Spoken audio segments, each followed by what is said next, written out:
अब थोड़ा सा आप लोग भी विदेह बन के सुनिएगा, कम से कम 1 घंटे ही सही। सो गए तो उसका अर्थ है देह में चले गए, और जागृत रहे तो फिर विदेह है उतने देर के लिए। अयोध्या में सारा अनर्थ क्यों हुआ? देह वृत्ति के कारण ही हुआ। इस प्रश्न पर गुरु वशिष्ठ की भी दृष्टि नहीं जाती, अन्य किसी की दृष्टि नहीं जाती, और यही श्री भरत ने धर्म के संदर्भ में प्रश्न उठाया। उन्होंने जो बात हुआ, जो कल भी सुन चुके हैं, उस सूत्र को ध्यान में रखें कि श्री भरत जितने कोमल है, बोलने में जितने मधुर है, जितने विनम्र है, सिद्धांत में उतने ही दृढ़ है, उतने ही कठोर है। और उस समय एक गोस्वामी जी ने यह कहा कि पहले तो श्री भरत जब खड़े हुए तो पहला प्रभाव यही पड़ा कि सब विदेह हो गए। क्या हुआ? अनर्थ क्यों हुआ? कैकेयी में अगर वह देह वृत्ति न आती, कैकेयी तो राम से बहुत प्रेम करती है, सारे संसार में प्रसिद्ध था, पर प्रेम जब कसौटी पर कसा गया तो लगा कि अरे तो कहीं से प्रेम नहीं था। और उसका उत्तर यह है कि जैसे कोई भवन कई मंजिल का बड़ा ऊंचा भवन हो, पर उसकी नींव जो है, अगर उसकी नींव खोखली कमजोर है तो क्या हो?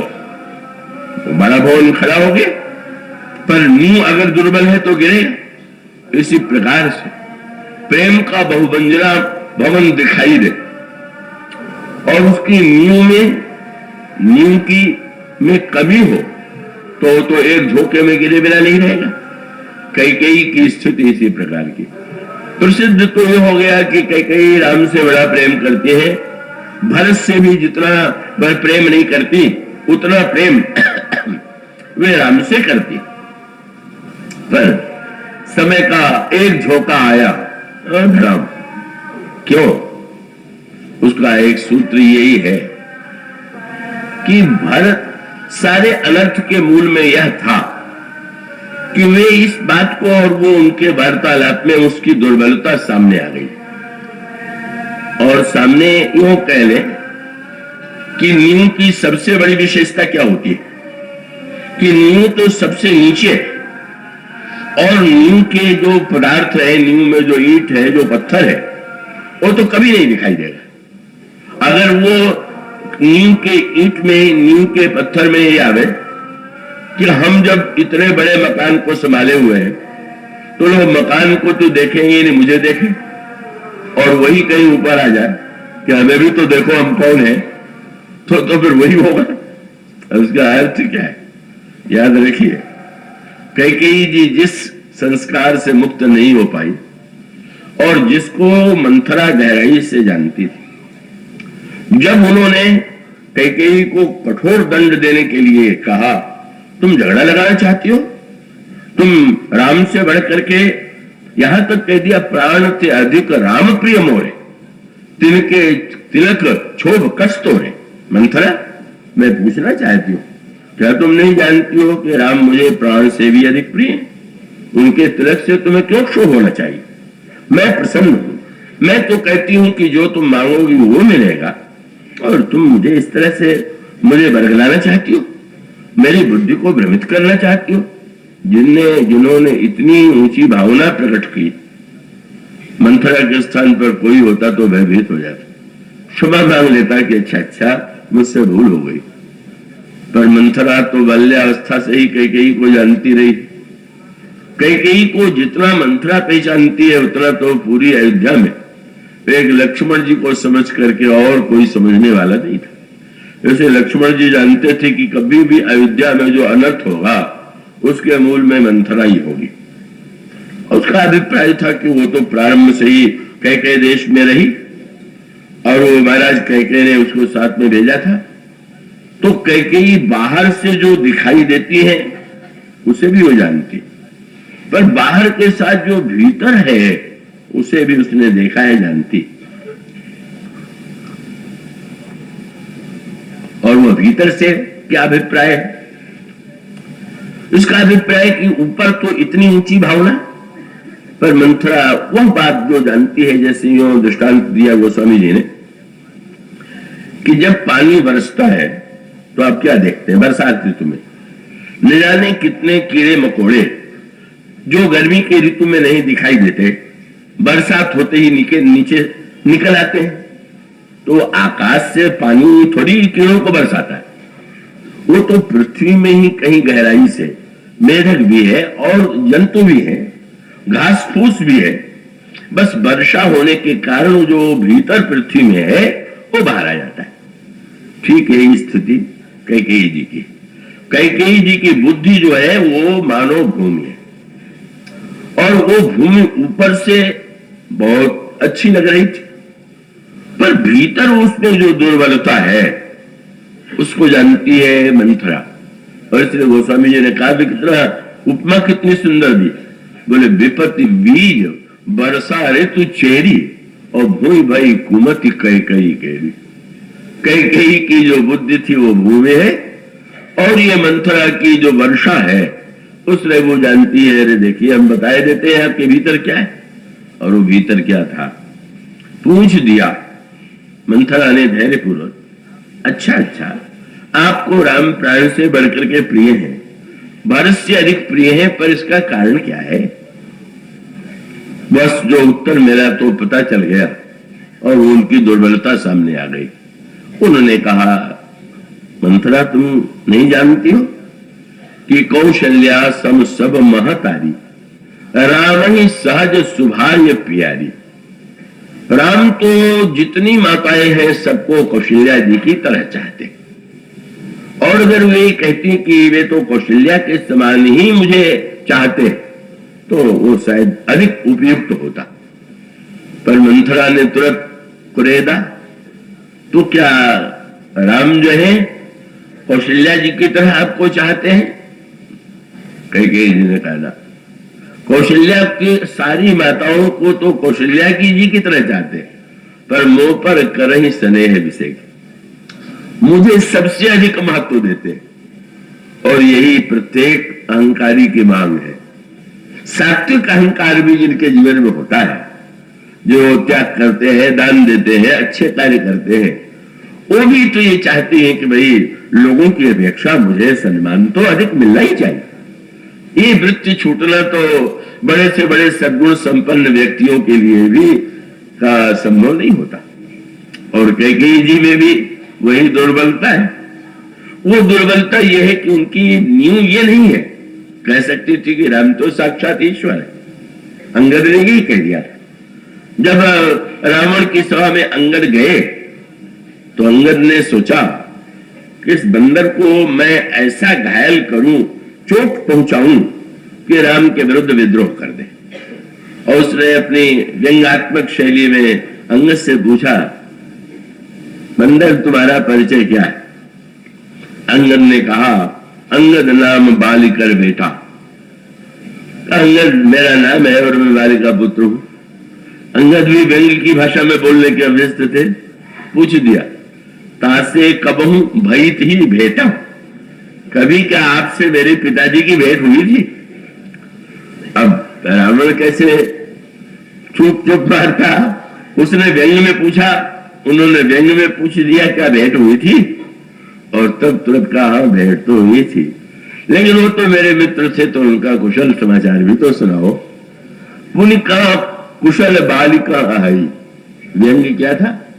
और आगे चल करके पहले तो व्यंग्य में बोला और बाद में स्पष्ट कह दिया कि तुम्हारे समान निर्लज्ज और स्वाभिमान शून्य मैंने देखा ही नहीं किसी। क्या उसका अभिप्राय था? अंगद को याद आ जाए कि वह जिसका दूध बन करके आया है उसी राम ने उसके पिता को मारा था। और जब इसको याद आ जाएगा कि मेरे पिता का वध करने वाले राम में, तो उसको लगेगा कि क्या उनकी सेवा करना मेरे स्वाभिमान के गौरव के अनुकूल है। इसलिए जब उसने पूछा तो उन्होंने बड़ा विचित्र उत्तर दे दिया। कह लगे कि उनके कुशल के विषय में मुझे इस समय ज्ञात नहीं, पर चिंता मत कीजिए, 10-5 दिनों में आप उनके पास पहुंच ही जाएंगे और आप उनसे भेंट करके आप कुशल पूछ लीजिएगा। उन्होंने कहा, दिन 10 गए बाली पर जाई, पूछे वो कुशल सखा और लाई। अब ब्राह्मण को इतना क्रोध आया, अरे उन्होंने कहा, अरे निर्लज्ज, तू इतना निर्लज्ज हो गया है कि निज मुख तापस दूत कहायो, जिसने तेरे पिता का वध किया, तू इतनी निर्लज्जता से बात कर रहा है, तेरे मन में कोई स्वाभिमान नहीं है। और तब अंगद ने जो उत्तर दिया था वो बड़ा दार्शनिक उत्तर था। अंगद ने कहा, रावण मुझ में स्वाभिमान है, और यदि मैं राम को एक व्यक्ति के रूप में देखता होता तो मैं निश्चित रूप से पिता के वध के बाद में चुनौती देता और या तो हारता या मारा जाता। पर मैं जानता हूं कि श्री राम कोई व्यक्ति नहीं। मान लीजिए संकेत के रूप में यो कहे, वो संकेत वहां पर अंगद ने तुरंत कहा। अंगद ने कहा, अरे तुम ब्राह्मण, जब तुम ये कहते हो तो तुम भूल जाते हो कि राम जो है वो तो साक्षात समस्त प्राणियों के अंतरात्मा है, वो साक्षात ईश्वर है, उनका तो किसी के प्रति द्वेष है ही नहीं। सुन सठ भेद होई मन ताके, श्री रघुवीर हृदय नहीं जाके। मैं जानता हूं अंतर्यामी प्रभु जो है वो किसी के विरोधी नहीं है, किसी से उनका द्वेष नहीं है, और वे तो जो कुछ करते हैं परम कल्याण के लिए कहते हैं। इसी सत्य को जब मेरे पिता ने अनुभव कर लिया तो वो जीवित रहने के लिए भी प्रस्तुत नहीं हुआ। तुम मुझे उत्तेजित नहीं कर सकते हो। मैं राम को व्यक्ति नहीं मानता, ईश्वर मानता हूं। व्यवहार में भी यूं कहें कि किसी डॉक्टर ने यदि शल्य चिकित्सा के समय किसी का उसको हाथ काटना पड़ा हो, पैर काटना पड़ा हो, कोई अंग काटना पड़ा हो, और का या तो रोगी की मृत्यु हो जाए, तो क्या कोई घर वाला जो है का वो चुनौती देगा कि तुमने हमारे पिता का हाथ काट दिया तो तुम मेरे शत्रु हो, तुमने पैर काट दिया तो तुम शत्रु हो? नहीं कहेगा, क्योंकि वो जानता है कि डॉक्टर तो कोई विरोध के कारण का शल्य क्रिया में किसी के अंग का उच्छेद नहीं करता, वो तो प्राण की रक्षा के लिए करता है।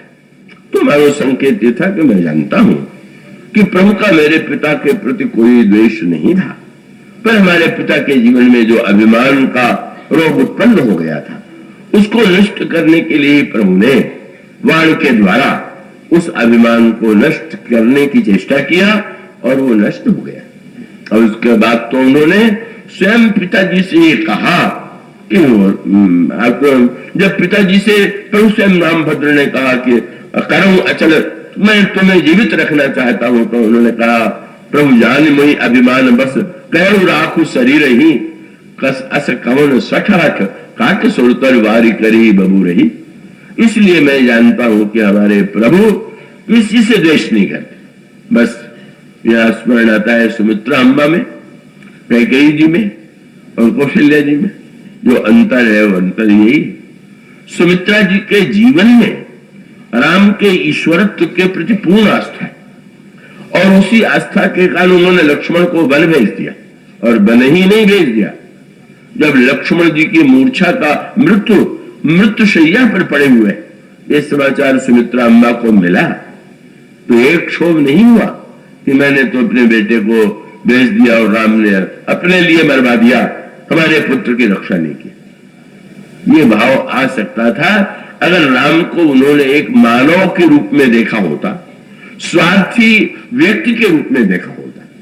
पर गोस्वामी जी तो गीता रामायण में यही कहते हैं कि ये समाचार सुनते ही उन्होंने शत्रु की ओर देखा, धन्य हो गया तुम्हारा बड़ा भाई, प्रभु की सेवा के लिए जीवन अर्पित कर दिया, अब तो तुम्हें ही उस पथ का अनुगमन करना चाहिए। और जिस समय शत्रु चलने के लिए तैयार हो गए, उस समय गोस्वामी जी ने कहा है कि उस समय मां सुमित्रा के वाक्यों को सुन करके, दशा देख करके, अंब अनुज गति लखी पवनज भरतादि गलानी करे। भरत जी और हनुमान जी को भी लगने लगा कि प्रेम तो इनका, जिसका पुत्र मारा गया हो युद्ध क्षेत्र में और वो दूसरे पुत्र को भेज सकी, वो इसलिए कि उसमें देह वृत्ति नहीं है, वो सचमुच देह वृत्ति से ऊपर उठी हुई थी। और श्री लक्ष्मण जी जब आज्ञा लेने के लिए जाते हैं तो वो यही कहती है कि तुम आज्ञा लेने के लिए यहां क्यों चले आए।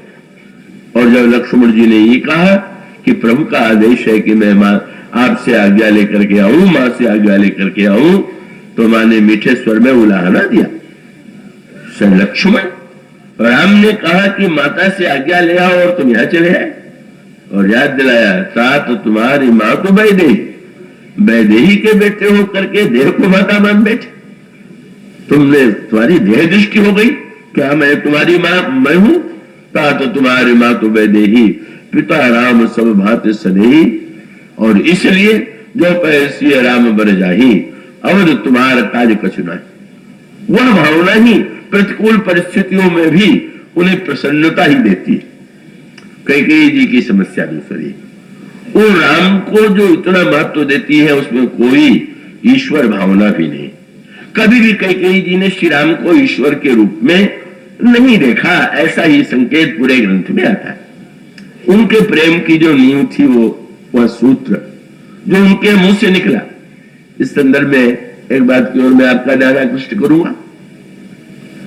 कौशल्या जी से भगवान राम ने एक बार कौशल्या जी से विदा लेने के लिए गए, बन जाते हैं समय। कैकेयी जी से 2 बार मिले और सुमित्रा जी से मिले ही नहीं।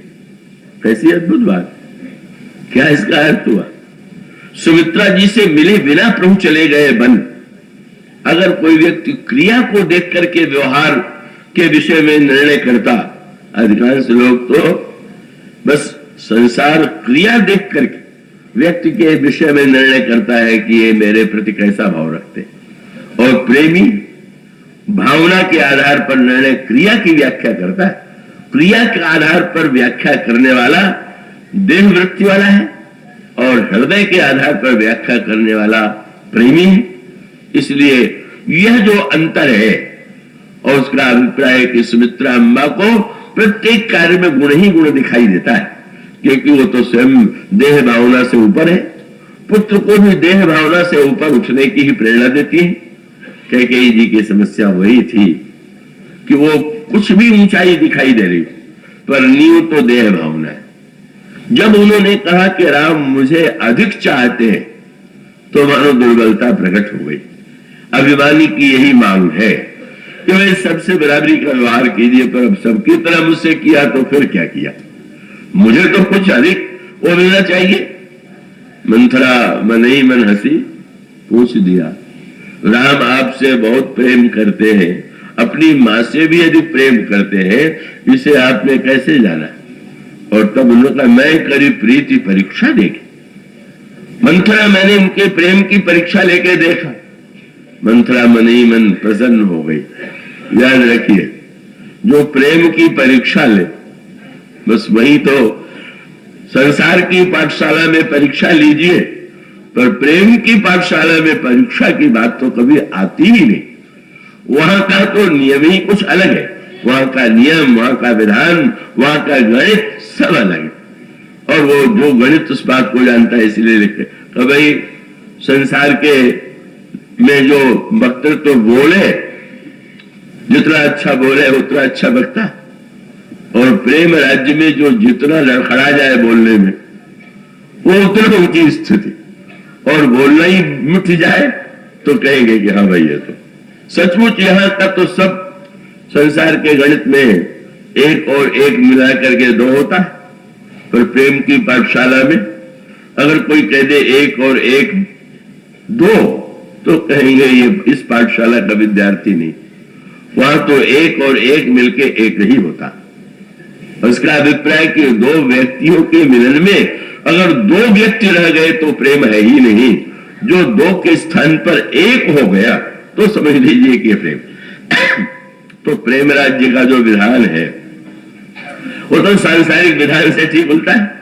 वहां परीक्षा लेके निर्णय होगा क्या, वहां भी अंक दिया जाएगा क्या कि कितने। एक देश में बड़े व्यक्ति थे, तो जब महात्माओं के पास जाते थे तो लौट के अंक देते थे, बताते थे। उस समय रुपया आना पैसा था तो बताते थे 2 पैसा महात्मा है, 2 आना महात्मा है, 4 आना महात्मा है, 12 आना 16 आना तो कभी उन्होंने किसी को माने ही नहीं। तो ये जो अंक गणित है, ये तो प्रेम की पाठशाला का गणित नहीं है। प्रेम में तो माना जाता है प्रेम में जानने की बात आती ही नहीं। मान के जानना प्रेम है और जानना ये संसार का बुद्धि का व्यवहार है। और इसीलिए भगवान शंकर जब सती को समझाने लगे, और ये राम तो ईश्वर है,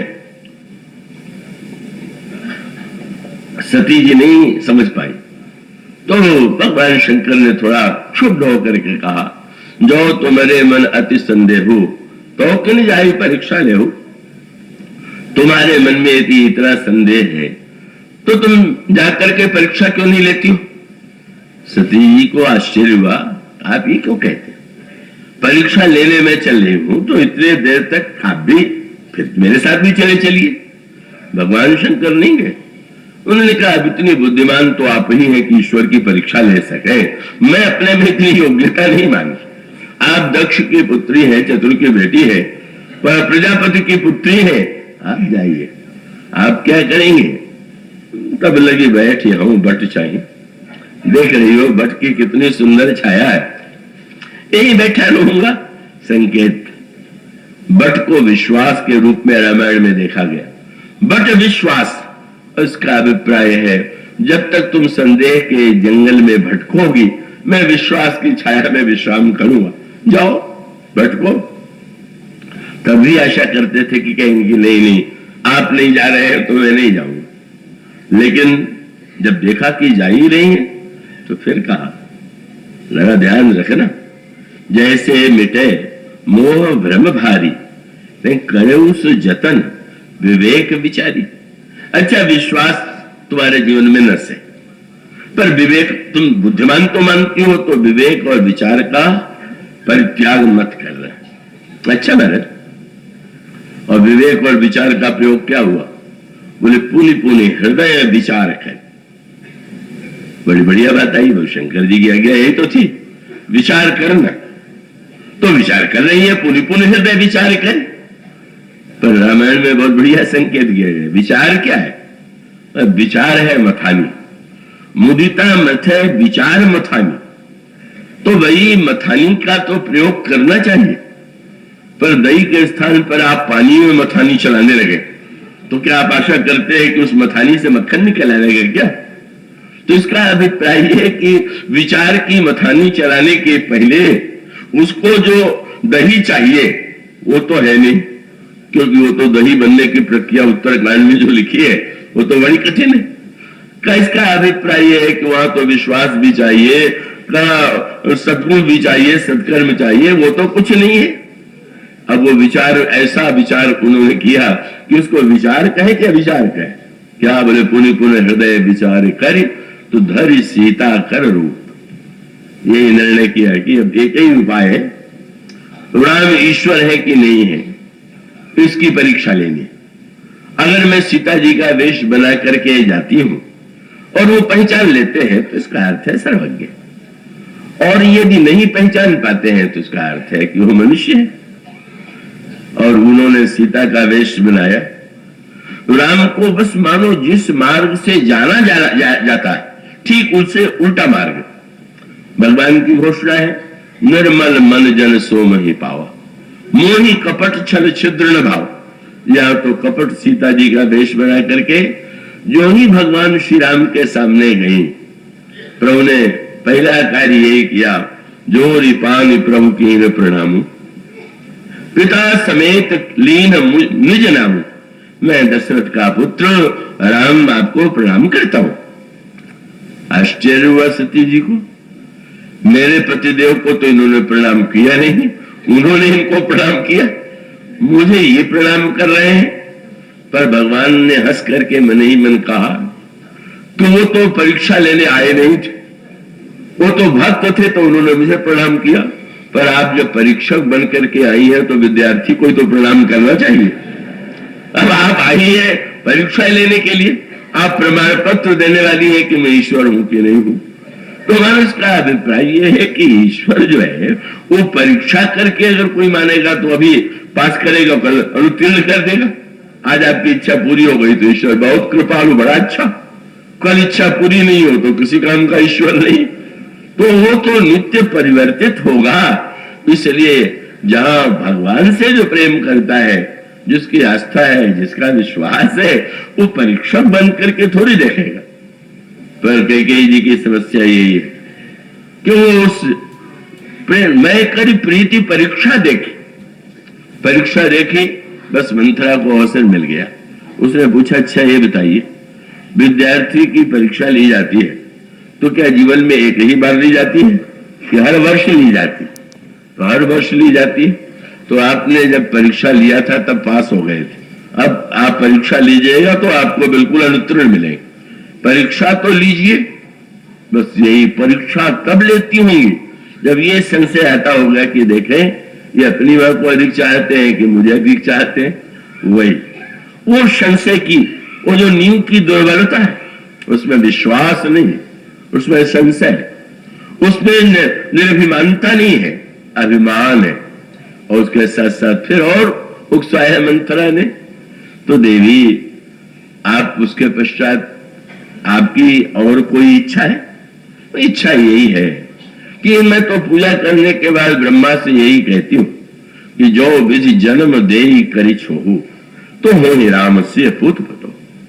अगले जन्म में राम मेरे पुत्र बने, सीता मेरी बहू बने। पढ़ के लोगों को लगता है बड़ी ऊंची भावना है। ऊंची भावना नहीं, यही सबसे उनकी दुर्बलता है। मंथरा पूछ सकती है कि आप अभी कह रही हैं कि राम अपनी मां से अपेक्षा आपको अधिक चाहते, और इसके साथ साथ आप चाहती कि अगले जन्म में राम मेरे पुत्र बने, तो आप तो बड़ा घाटे का सौदा कर रही। राम अगले जन्म में कहीं आपके गर्भ से जन्म ले और आपकी अपेक्षा किसी, जैसे अभी आपको अधिक चाहते, अगले जन्म में आपके किसी सौत को अधिक चाहे, तो आप ऐसा क्यों करते हैं? आप इसी रूप में क्यों नहीं स्वीकार करते? मानो वही दुर्बलता मंथरा सब कुछ है। राम मुझे बहुत चाहते हैं, मैं उन्हें बहुत चाहती हूं, पर राम को कोई मेरा बेटा नहीं कहता, वो तो कौशल्य का बेटा कहता है। बस मेरा बेटा कहलावे, यही मानो मैं और मेरापन जो है, इसी को कहते हैं संसार का मूल आधार।